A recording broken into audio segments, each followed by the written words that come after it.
But all we kept hearing about Odell Beckham Jr. when he was in Cleveland, when he left Cleveland, was, well, he was wide open all the time and he wasn't getting the football.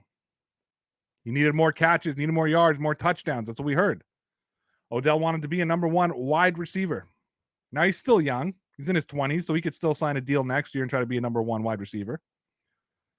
However, when you talk about this season, obviously, and it can't be, Odell Beckham Jr. wasn't worried about catches. He was chasing rings. Because there's an irony in all of this. And it's not a, I'm not upset about it. It's not a butthurt irony. It's just, I just enjoy ironies. So Odell Beckham Jr. wanted to leave Cleveland because he felt that he was not getting enough passes from Baker Mayfield when he was wide open down the field.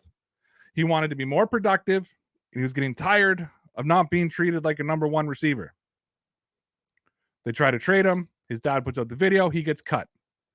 He signs with the LA Rams, the team that just, 2 weeks earlier, Deshaun Jackson asked for a release because he felt like he wasn't involved enough in the game plan.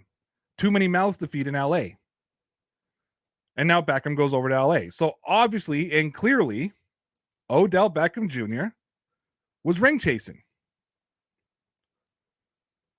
I don't think you can blame him, though. You can't be mad at him for that. First of all, you can't be mad at any decision any player makes when it comes to where they sign in free agency. I mean, it's totally up to them. But when you think about it and you break it down, Odell had the opportunity to take a 1-year deal, try to win a Super Bowl, and then sign his big contract next year. Let's not forget either. Martellus Bennett said it after he won the Super Bowl with the Patriots in 2016. He was being interviewed after the game, and I said, what are you going to do in the offseason? You're going to re-sign with the Patriots? You're going to hit free agency? And he kind of laughed. I think he was talking to Deion Sanders. He looked at Deion. He said, Deion, Super Bowl champions get overpaid. And he knew he was going to make a fortune somewhere else. Odell Beckham Jr. is probably thinking, put a ring on my finger, then I'll go sign another contract next year, and I'll be number one wide receiver, making number one wide receiver money somewhere else. So it's a brilliant move by him. Ring chase this year, chase passes next year. I mean, at the end of the day, good for Odell.